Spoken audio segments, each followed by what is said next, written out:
요한계시록 2장 1절에서 7절 에베소 교회에 대한 말씀입니다. 같이 교독하도록 하겠습니다.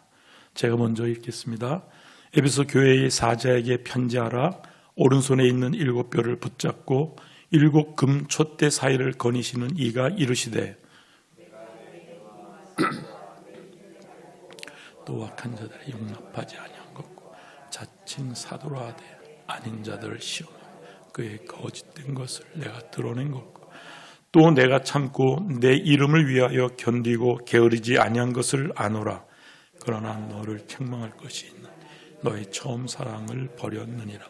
그러므로 어디서 떨어졌는지를 생각하고 회개하여 처음 행위를 가지라. 만일 그리하지 아니하고 회개하지 아니하면 내가 내게 가서 내 촛대를 그 자리에서 옮기리라. 오직 내게 이으신 내가 네 올라당의 행위를 미워하는도다. 나도 이것을 미워하노라. 함께 읽겠습니다. 귀 있는 자는 성령이 교회들에게 하시는 말씀을 들을지어다. 이기는 그에게는 내가 하나님의 낙원에 있는 생명나무의 열매를 주어 먹게 하리라. 아멘.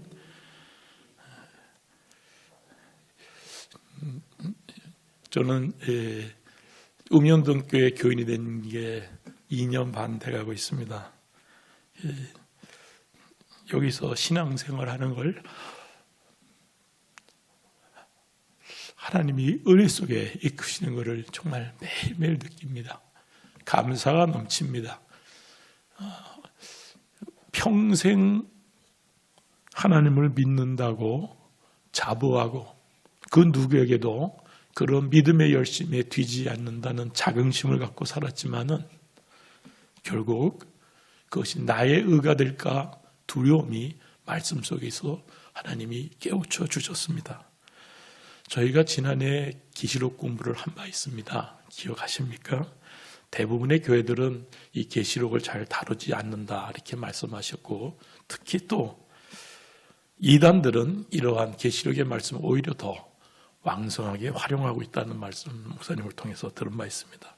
저희는 항상 존존하게 말씀에 서야 될 겁니다. 그러기 위해서는 항상 목사님 우리에게 강조해 주시는 것 된대요.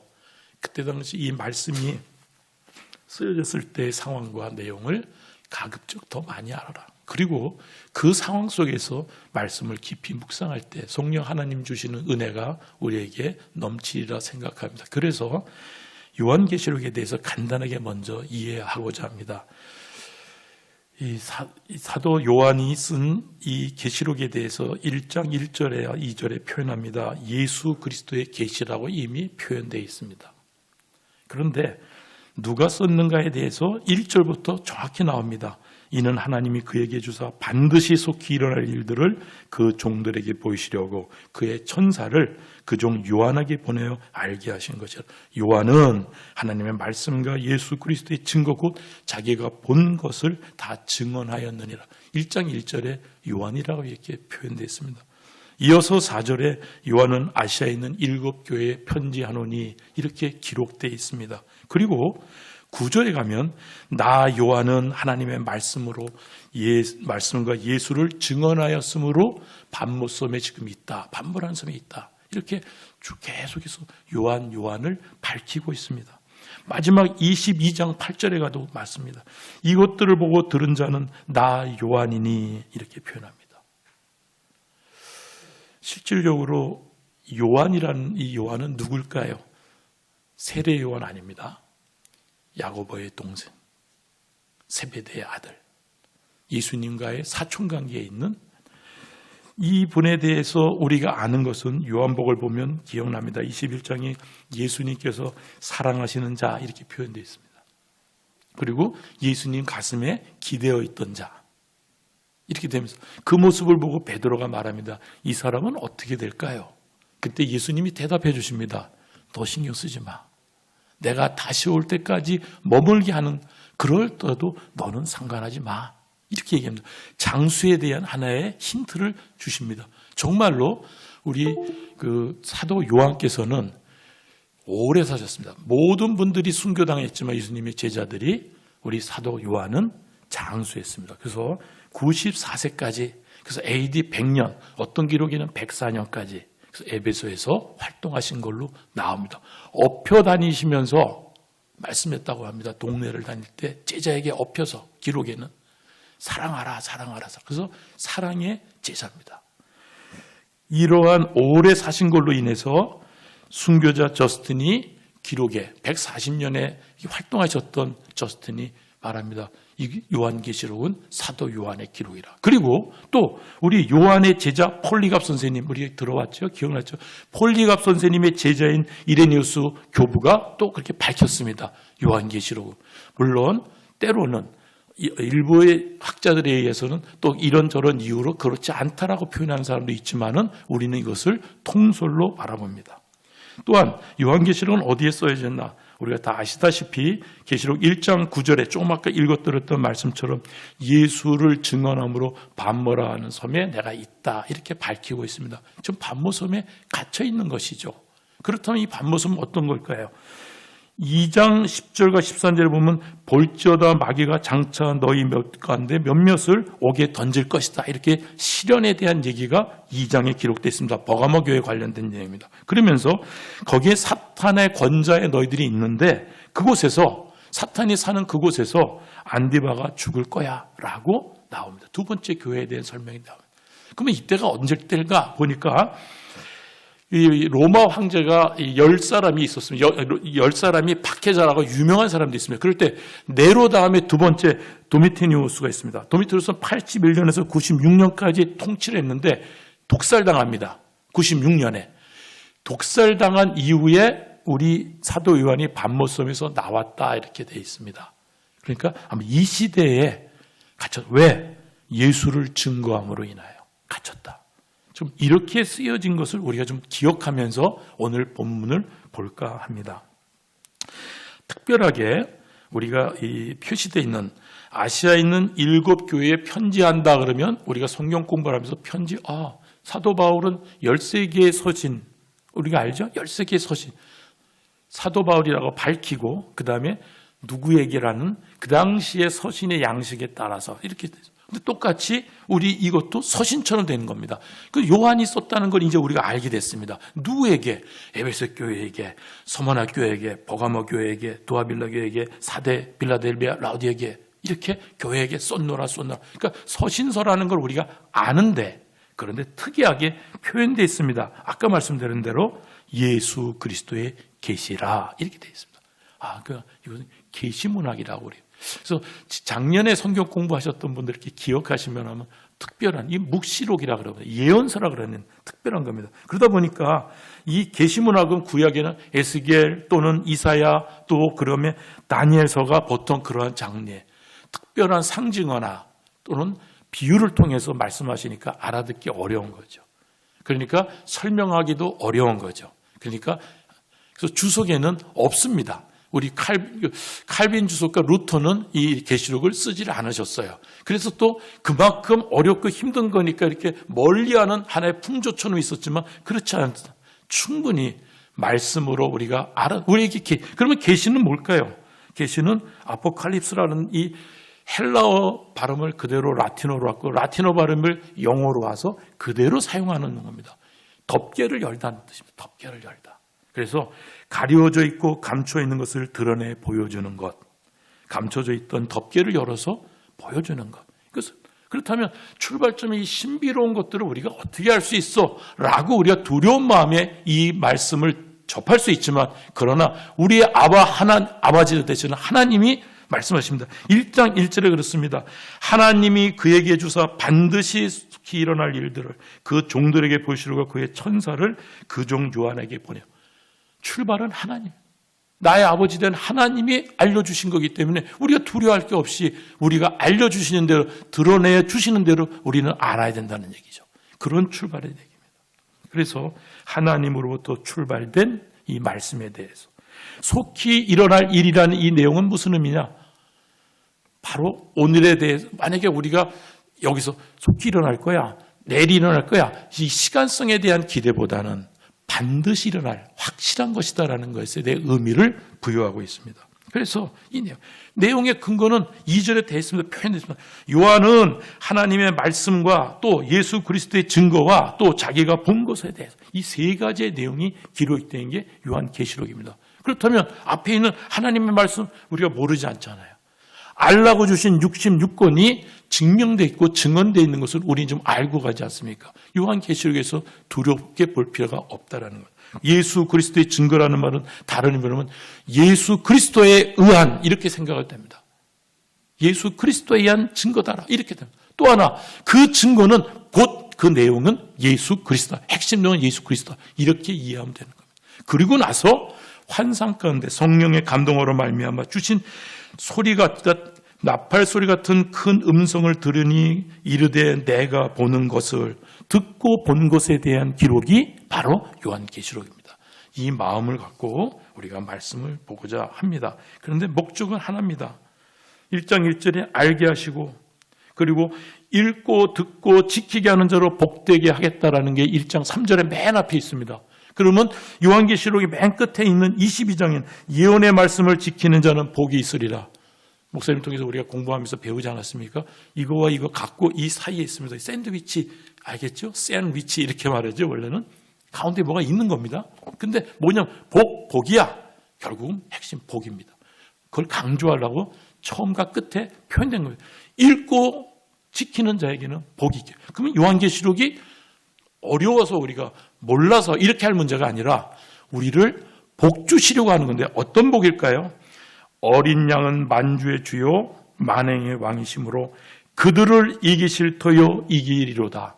우리로 하여금 환난 가운데 이기게 하시고 실질적으로 새하늘과 새 땅에 거하게 하시기 위해서 이 말씀을 우리에게 드러내 주셨다는 것을 이제 에베소 교회 이 지역에 대해서 잠시 우리가 살펴보고자 합니다.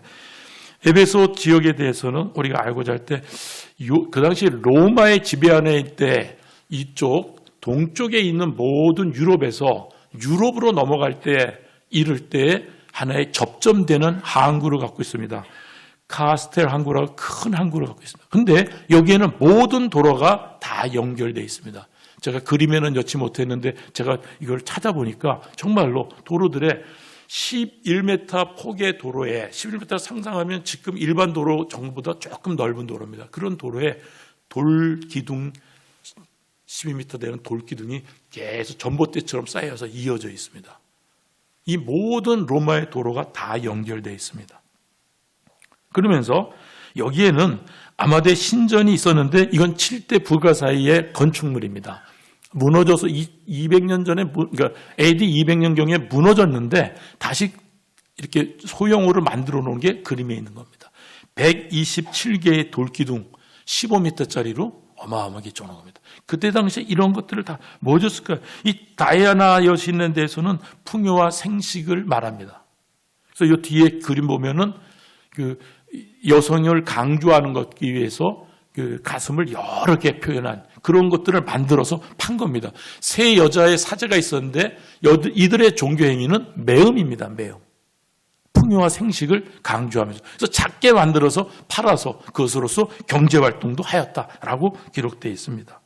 자, 이러한 에베소 교회를 우리가 에베소 지역입니다. 그런데 오늘 우리가 읽은 말씀은 이러한 가운데 욕망과 소망을 부르는 에베소 지역에 결국은 온갖 우상 숭배가 난무하고 성적 타락이 극도로 달한 이 지역에 헤라클레도이스라는 사람 눈물의 철학자가 말합니다. 누구든지 에베소에 사는 사람은 어디서나 볼 수 있는 부도덕에 울지 않을 수 없었다 이렇게 합니다. 그 당시의 삶이 그런 곳에서 에베소 교회는 칭찬을 받았습니다. 그런 칭찬받았다는 이 모습은 얼마나 대단한 겁니까? 상상하기 우리가 그런 지역에서 칭찬받을 수 있는 삶을 살아간다는 것은 웬만해서는 어렵지 않겠습니까? 보십시오. 표현되어 있습니다.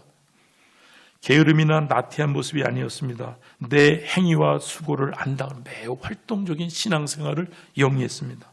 또 환난과 핍박에 지금 밤모스라는 섬에 갇혀왔듯이 복음을 얘기할 때는 그러한 압박을 받는 시간입니다. 환난과 핍박에 굴하지 않고 참고 견딘 내 인내를 내가 안다 말합니다. 그리고 거짓 사도와 가르침을 분별해서 악한 자를 용납하지 않고 거짓된 것을 시험해서 드러내게 해서 결국은 물리쳐서 배척했다. 그 특징적 그 당시 니고라당을 네가 싫어했지 나도 그를 싫어한다. 그 무리들을 싫어한다. 이러한 내용을 우리가 볼 때 참으로 우리가 흠모하지 않습니까? 교회적으로는 이런 교회를 흉내내고자 우리는 지금 달려오지 않았습니까? 제가 우면된 교회 할 때마다 너무 기쁩니다. 목사님이 하나도 흐트러지지 않으시고 그렇게 살아가셨다는 것에 대해서 너무 감사하죠. 그리고 우리 개인도 그 공동체 안에서 그런 삶을 살고자 얼마나 부단히 우리가 열심히 살아왔습니까? 기뻐해야 될 일이라고 저는 생각합니다. 정말로 에베소의 팽배한 거짓 교회 이단 세력 때 어떤 걸까요? 어제도 로마서 공부를 하면서 목사님 말씀하시면 이 사람들 다 영지주의자입니다.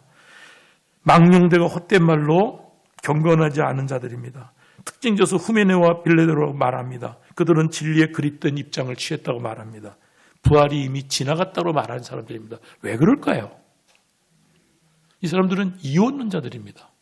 영과 육에 대해서 분명히 다르게 영과 육에 대해서 얘기할 때 진리, 참 진리는 우리가 소망할 것 진리는 하늘에 있는 영의 세계야.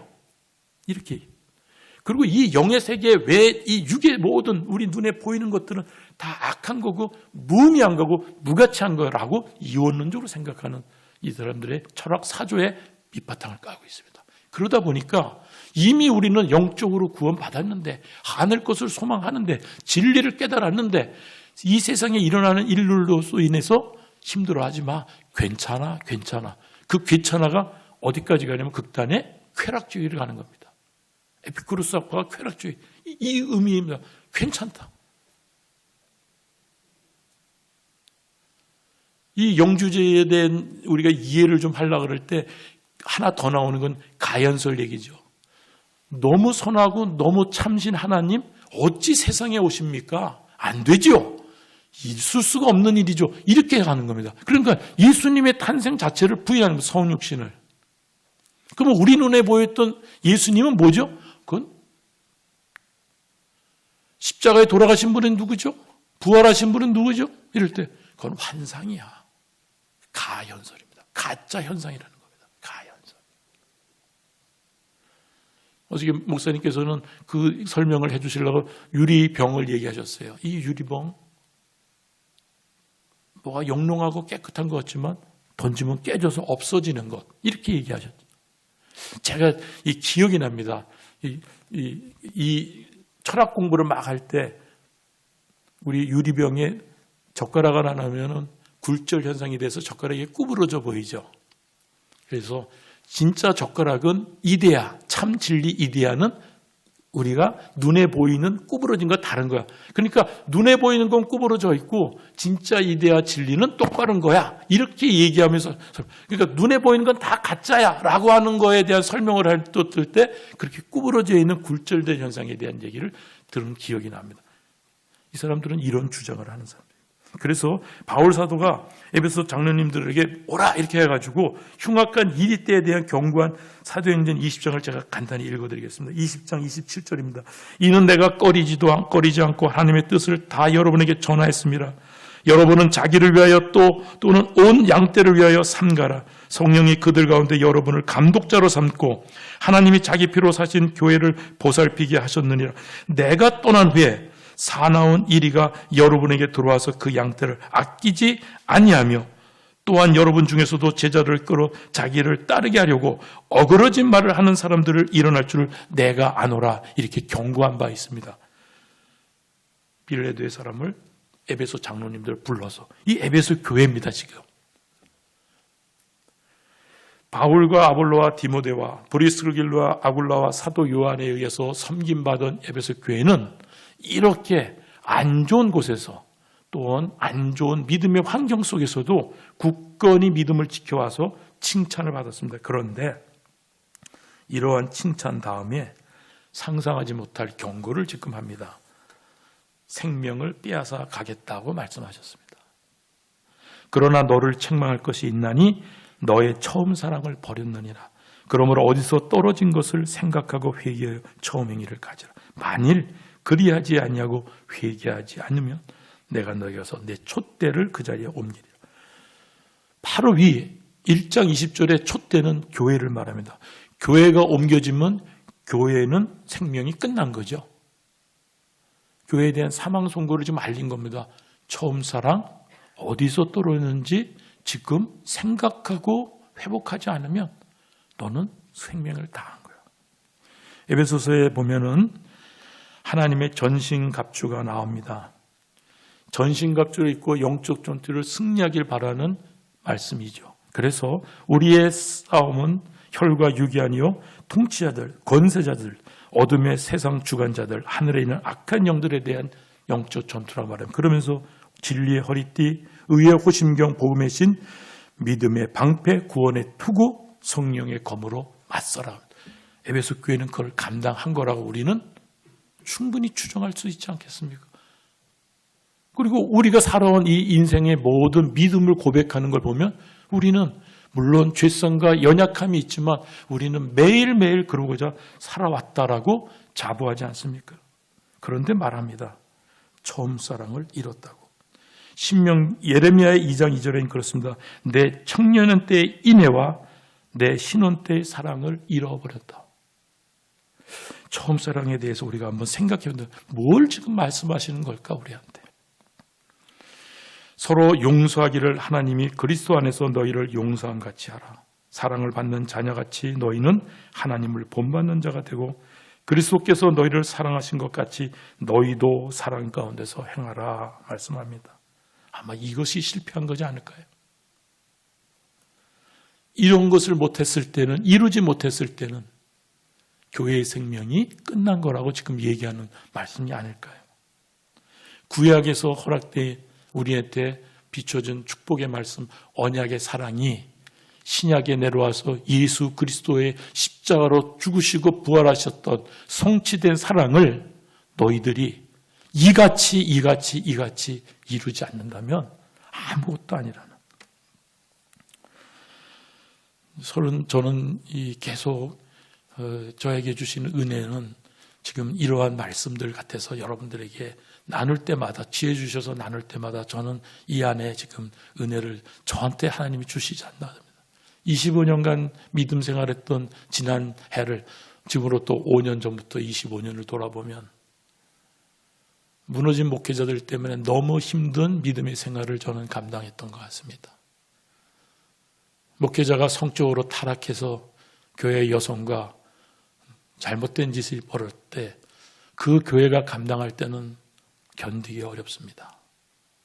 그 흔적도 무섭습니다. 돈의 무력이 너무 넘쳐서 교회를 향하여 손을 내미는 목사님의 행위, 그것을 행정적으로 처리하며 당회를 운영하며 본인과 가까운 권사님, 집사님들을 향하여 그것의 동의를 얻으며 그러한 모습을 지켜볼 때는 너무 무서운 시간이었습니다. 세상에서 말하는 권력처럼 교회 안에서도 존중받고 인정받고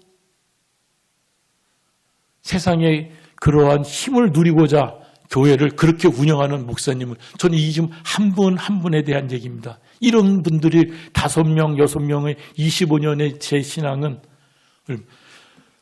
저도 에베소 교회처럼 칭찬받고자 너무 열심히 살았는지 모릅니다. 그런데 놓친 게 있습니다. 이것을 영적 전투라고 살아오는 그 과정에 나와 같이 했던 믿음의 형제 자매들이 설 다리가 없는 거예요. 그분들이 구원에 이르러야 되고 그리스도의 사랑에 머물러야 되는데 그렇지 못하는 거죠. 분명히 하나님께서는 회개시켰고 그 일에 하나님께서 온전한 기쁨을 회복시켜 준 것에 대해서 감사합니다. 말씀드린 대로 우면동교회에 제가 왔습니다. 우면동교회의 모습을 볼 때마다 제가 꿈꾸던 교회.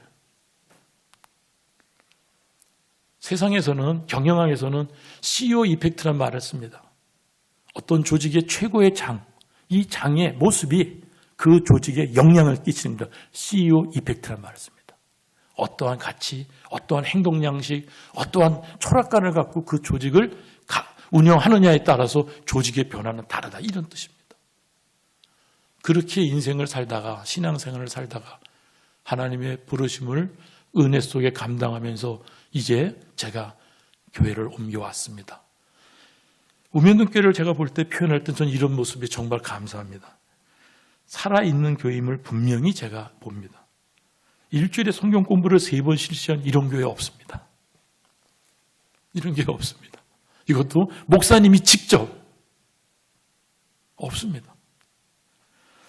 22년에 와서는 매일 3가지의 감사를 성경 묵상과 가정 예배를 권면하시고 우리가 지금 열심히 노력하고 있습니다. 캠프 활동에 목사님께서는 목숨을 걸라고 말씀합니다. 성경 일독은 계속 자연스럽게 일어나고 있습니다. 또한 적극적인 선교 활동의 말씀을 들으면서 저는 정말 행복한 교회에 왔다고 생각합니다. 작년도를 생각하면 백신 프로그램 상상도 못할 일을 우리는 마음속에나 혼자 생각해봤는데 그를 조직화해서 해내셨습니다. 또 교회가 자립하기 전에 이미 선교 활동을 하셨다는 말씀도 제가 들으면서 늘 감동 속에 있습니다. 또 파송된 선교사들 관련된 선교사님들과 구체적으로 연계하고 있는 그 활동하는 모습은 이 교회의 여러분들의 모습 아닙니까? 또 보통의 교회 관습과 문화를 성경의 원리로 바꾸는데 정말로 애쓰고 있습니다. 실은 강단의 설교권을 안 주려고 하는 분도 있습니다. 그만큼 차별을 두는 거죠. 정식 담임 목사님 외에는 여기에 쓸 수 없게 하는 분도 있습니다. 근데 저희는 목사님이 열려주셔서 1년에 이렇게 말씀으로 여러분들을 대하고 있습니다. 또 1, 2부에 구분 없이 우리 남녀 구분 없는 기도 인도, 이건 쉬운 일이 아닙니다. 또 여성 목회자에 대한 원리에 대해서 찬성하는 것을 항상 말씀하시는 것 쉬운 일이 아닙니다. 또 성경의 바른 신앙 양심만을 견지하고서 몸부림치다 보니까 제가 와서 보니 자기 교회에서 너무 힘들었던 일들을 경험하는 많은 분들이 바른 신앙생활을 누리고 싶어서 우면동 교회에 오신 것을 많은 성도를 구성하고 있는 것을 제가 알게 됐습니다. 참 교회다운 전임자 사례비 기준을 정하시는 그 표현들, 강력한 선포들, 이것이 좋은 영향을 한국교회에 끼치고 있는 우면동교회의 모습이라고 저는 생각합니다. 참으로 감사하고 행복한 신앙의 시간입니다. 그런데 바로 이런 우면동교회의 모습에 에베소서의 교회처럼 칭찬받는 모습이 있음에도 불구하고 우리가 놓치고 있는 건 없는지, 이것은 분명히 성화에 애쓰고 살아가는 우리들의 모습입니다. 우리는 이걸 잘 살아가기를 원합니다. 그러나 과연 우리는 놓치는 부분이 없는지 돌아봐야 될 것입니다. 성화라는 것은 거룩하게 되거나 되게 한다라고 뜻합니다. 내가 거룩하니 너희도 거룩할지어다. 바로 성화의 당위성의 근거입니다. 하나님이 거룩하니 하나님의 아들된 양자된 우리들은 거룩해져야 되겠죠. 마땅한 일입니다. 에베소처럼 살아야 됩니다. 지금 우면동 교회가 나아가는 대로 우리는 열심히 매일매일 살아가야 됩니다. 그래서 십자가의 보혈을 믿음으로 의롭다 칭을 받아서 거룩함을 입어 구별된 우리는 평생에 이렇게 다름박질 해 나가야 될 겁니다. 오늘보다 내일이 더 그렇게. 그런데 우리가 한번 돌아봐야 될 말씀들이 있습니다. 그러므로 누구든지 이런 것에서 자기를 깨끗하게 하면 귀히 쓰는 그릇이 되어 거룩하고 주인의 쓰심에 합당하며 모든 선한 일에 준비함이 되리라.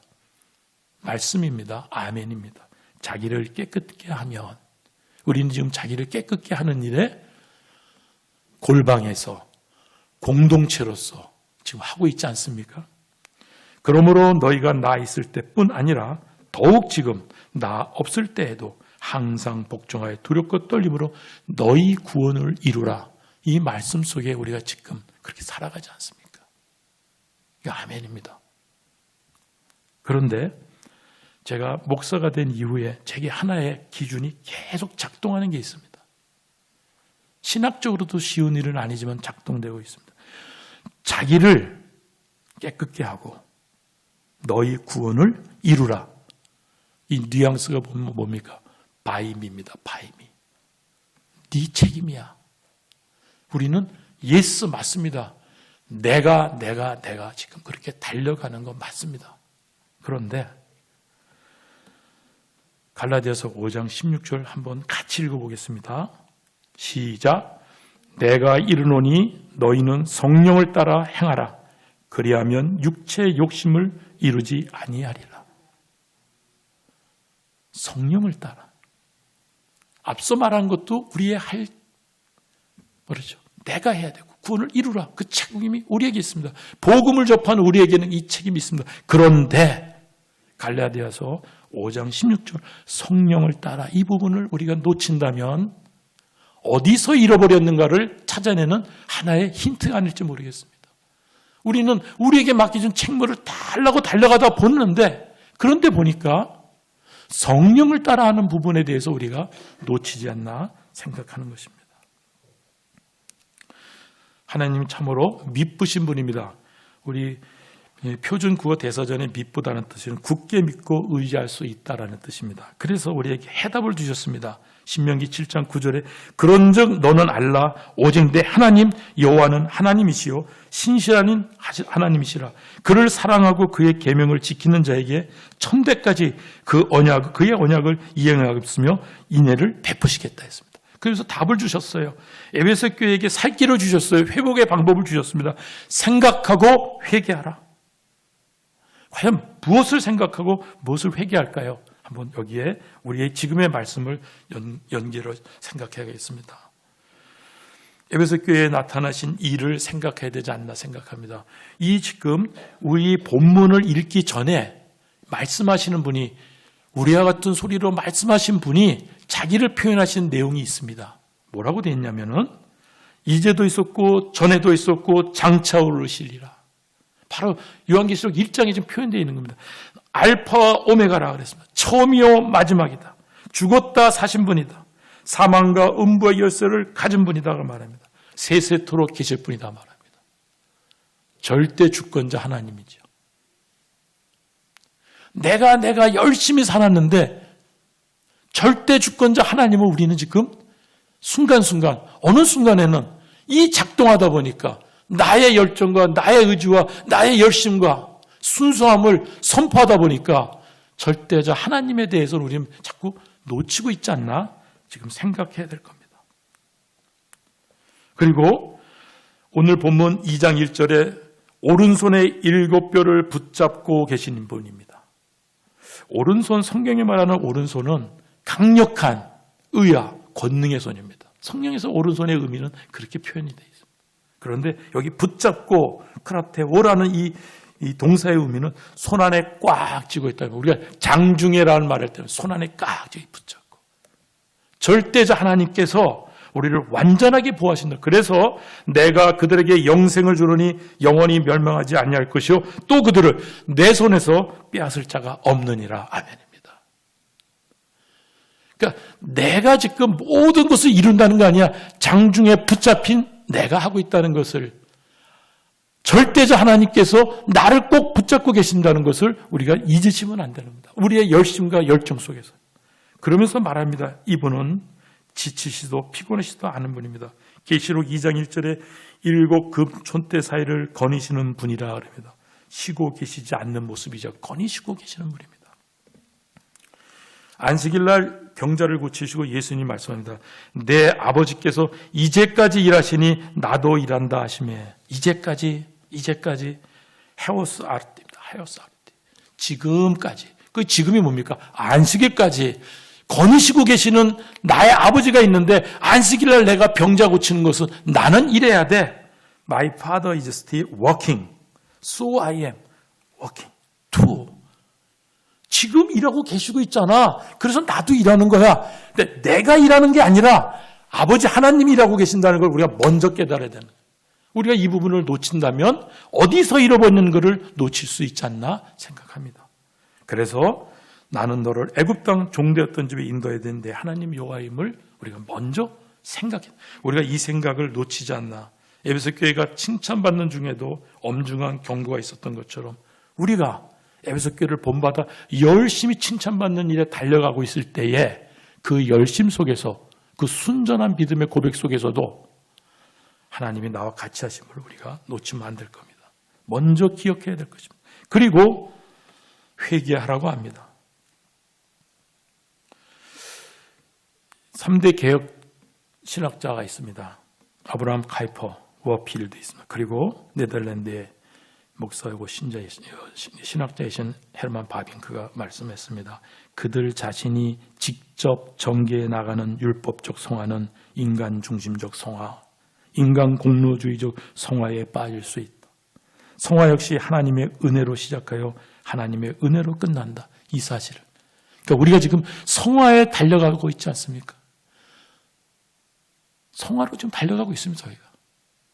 그런데 이것이 하나님의 은혜임을, 하나님의 은혜로 시작하여 하나님의 은혜로 끝날 것을 우리가 계속 고백하며 순간순간 고백해야 됩니다. 우리가 믿고 고백하는 웨스트민스터 소요리 제35교리 문답에 이렇게 되어 있습니다. 성화는 하나님의 값없는 은혜의 사역으로서 그것으로 말미암아 우리가 하나님의 형상을 따라 전인적으로 세워지고 죄에 대해 점점 죽고 의에 대해 점점 더 살게 된다. 우리 이 고백이 잊어먹으면 안 되는 거죠. 우리가 열심히 성화의 삶을 달려갈 때 성령 하나님의 도우심, 하나님의 은혜로 이 일을 감당하고 있다임을, 그럴 때에 우리가 처음 사랑을 잃어버리지 않게 되는 거예요. 우리가 말할 때에 누군가의 마음에 상처 주는 것을 스톱할 수 있는 거죠. 우리가 아름다운 것을 이룰 때조차도, 반드시 해내야 될 성화된 삶을 이룰 때조차도 그것을 따라오지 못하는 자, 이해하지 못해서 반대하는 자, 저항하는 자들의 심령을 헤아려 안고 끌어안고 그들을 어떻게든 그리스도의 사랑에서 해결해야 될 부분을 애타게 나아가야 된다는 얘기입니다. 신자는 거룩한 자로 부름을 받은 사람들입니다. 그래서 거룩한 자의 정체성은 바로 그리스도와의 연합입니다. 근데 이 그리스도의 연합은 무음한, 완전한 게 아닙니다. 우리가 하늘나라에 가서 영화로운 삶이 될 때나 영화합니다. 완전한 거죠. 거기 가기 전까지는 성화의 삶으로 계속 도모해 가는입니다. 그러니까 우리가 에베소 교회처럼 열심히 달려갈 때에 아직 완전하지 않은 우리의 모습 속에서 무엇으로 채울까? 그리스도의 사랑으로 채워야 된다는 거죠. 우리에게 쏟아지는 많은 권면들이 있습니다. 그리고 많은 글들이 있습니다. 우리의 의지로, 우리의 결단으로, 우리의 책임감으로, 성실함으로 이걸 감당하라고 우린 그 권면을 듣습니다. 말을 표현하자니 그럴 수밖에 없는 건 맞습니다. 저는 맞다고 봅니다. 그런데도 불구하고 그 말씀과 그 뉘앙스에 우리의 의지만 강조하고 있다면 위험한 것입니다. 이걸 놓치고 있는 것입니다. 잘못된 권면이 될 수 있습니다. 우리가 그리스도의 사랑 안에서 이걸 해내갑시다 라는 말을 항상 놓치지 말아야 합니다. 저는 우면동교회의 신앙생활이 너무 행복해서 감사하다는 말씀밖에 드릴 수 없습니다. 지금도 저는 이 마지막 기도의 제목을 놓고 기도할 때 목사님의 설명이 저는 좀 감동됐습니다. 내가 신학을 하게 된 하나님의 부르심에 임했지만은 목숨을 걸고자 하겠다고, 내가 목숨을 걸고자 했다는 이 시간에 주신 일을 감당하고자 왔는데 너무나 아직도 부족해서 여기서 많이 배워야 됩니다. 목사님 밑에서 많이 배워야 됩니다. 이렇게 달려가고 싶습니다. 그런데 그럼에도 불구하고 하나님이 오늘 주신 말씀은 처음 사랑, 그리스도의 참사랑 너 놓치지 마라. 여러분들 지금까지 인생에서 말씀으로 충성된 자로 살아오신 여러분들에게 항상 그리스도의 사랑을 어떻게 드러내며 어떻게 실현할 것인가, 이것에 대해서 묵상하며 열심히 살아가는 여러분 되기를 축원합니다.